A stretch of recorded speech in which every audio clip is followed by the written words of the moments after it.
differences.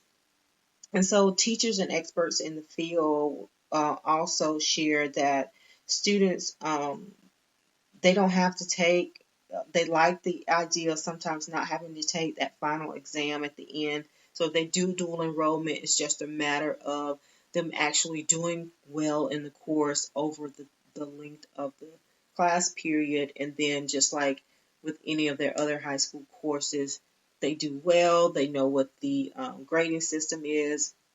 Maybe if they don't do as well on this particular exam, then they do well on the next, and then overall they do great in the class, and then they pass the class and in the dual enrollment class, and they end up passing the course. Whereas in AP class, you can actually do fairly decent in the class, but then take the exam and then not get any college credit for it.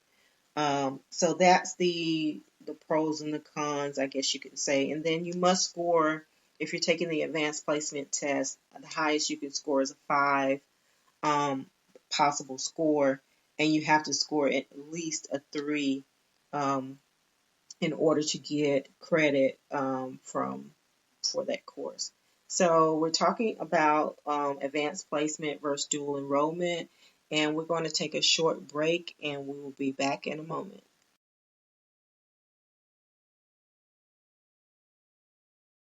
Right now, you might be struggling through your classes or even failing them. You might be worried that you may not finish high school. There might have even been a thought that you may not be smart enough. Well, the New Heights Educational Group begs to differ. We not only think you are smart enough, but with our help, you will complete your high school diploma. The New Heights Educational Group strives to improve your academic success through its tutoring services. To learn more, please visit newheightseducation.org and contact us. New Heights Educational Group, educational resources to help reach your goals. This podcast is brought to you by Silicon Valley High School, the world's fastest growing, video-based, self-paced, teacher-supported, fully accredited online school that's recommended by more than 96% of students. Take individual courses at just $95 each, or earn your high school diploma at any age. Check us out at svhs.co.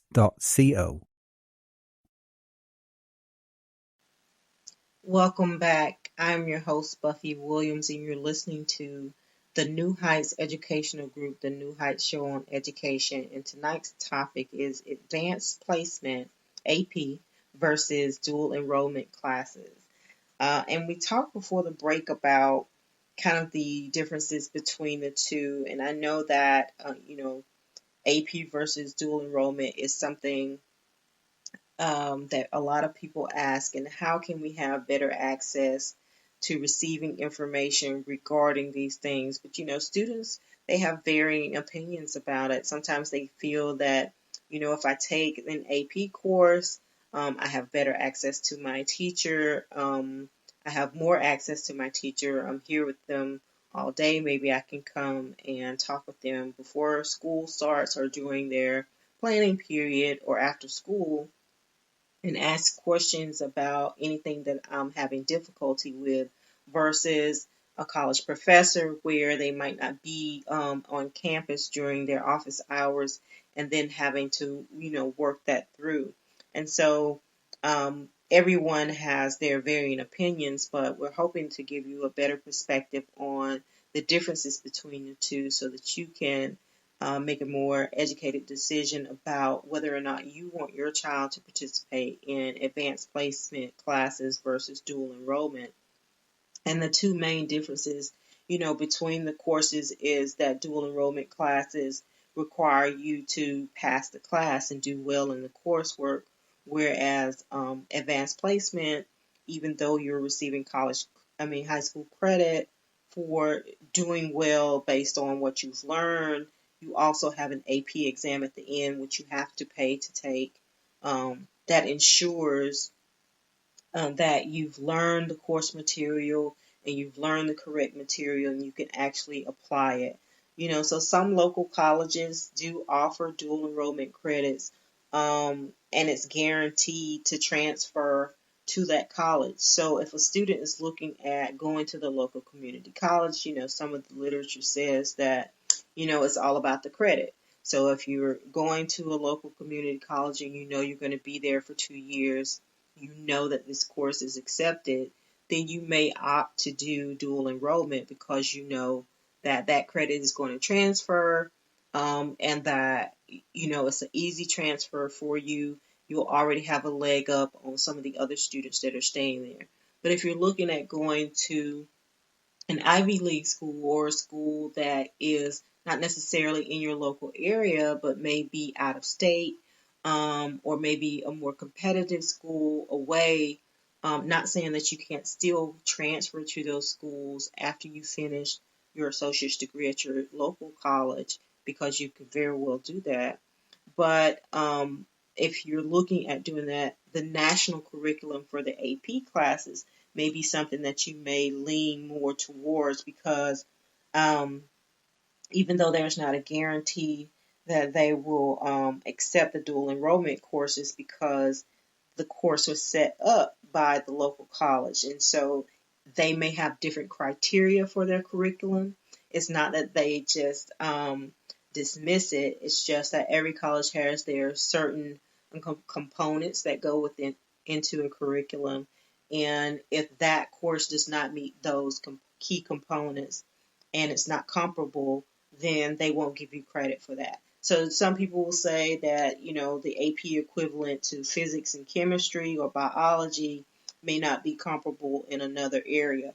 And so you want to look at those things and look at those options for your child and see what works best for you. And, teachers' answers also vary within this literature and information that dual enrollment courses, of course, may offer some people who are looking at higher education and looking at what type of textbooks they're going to use. Of course, if you're going to a dual enrollment class, you have a college textbook versus AP classes where you have the advanced placement textbook that has been approved by the school.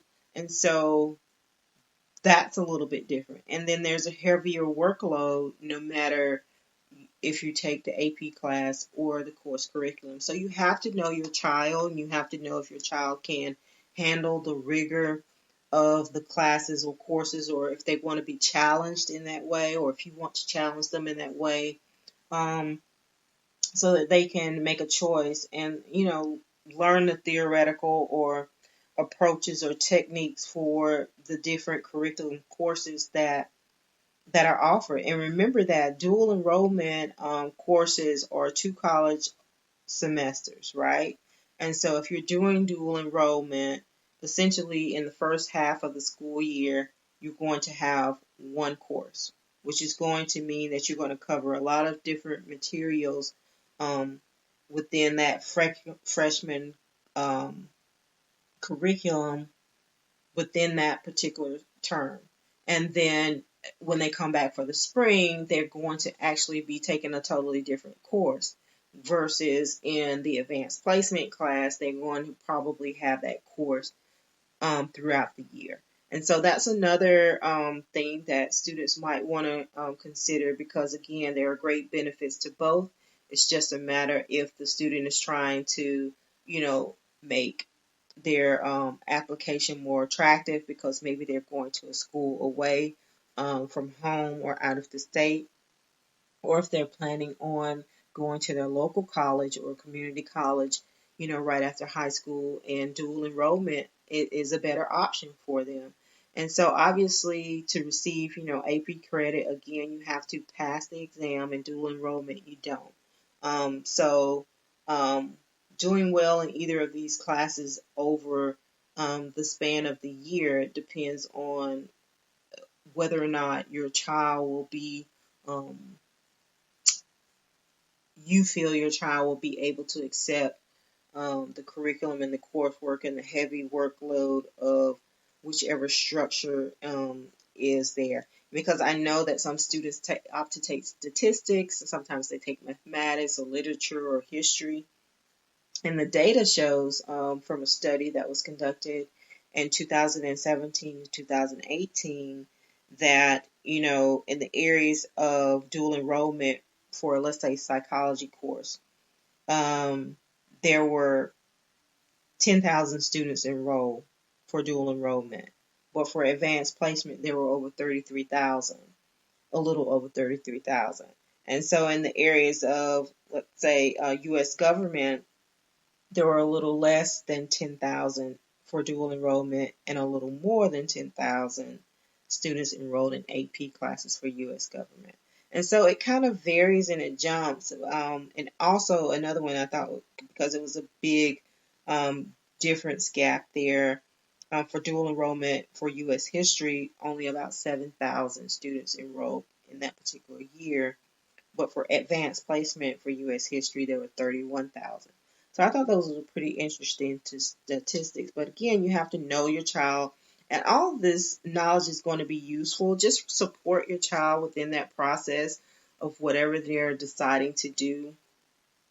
Because these course curriculums and dual enrollment courses are becoming mainstream pathways to higher education, and education is changing. And so students can receive these credits at a reduced cost, but we also have to understand that there's a widespread collaboration regarding these programs, and ensuring the equity and ensuring that students are able to access this information, and that the literature out there is welcoming enough so that these students can actually benefit from it. And as a result of this, students have and families have saved a lot of money because, especially if they are going to a community college, the cost difference is very substantial and can save parents a lot of money in the end. But there are some disparities, of course, as you would know, between who's enrolled in these courses, who goes to dual enrollment, who enrolls in dual enrollment versus AP classes. And so what we want to do is we just want to be an avenue so that parents and students can have the information and make an educated and informed decision by sitting down with their counselor and saying, even if they don't understand everything from the segment today, they can look at the research, they can talk to their local administrators, and decide for themselves what's going to be the best thing for them and their child. Because when I was in school, children had to drive to the university to actually take these dual enrollment classes. And for some families, this can prove to be very challenging, because I know for me, if there's only one car in the house, and for the child to take the car and the parent has to go to work and the other parent has to go to work, how do you make that decision as to how the child is going to get there? But now it's different. So the students may be able to take those classes online, or actually some of these colleges and institutions have started to provide transportation. So we hope that you gain a little bit more knowledge regarding advanced placement and dual enrollment, and understand the differences between the two.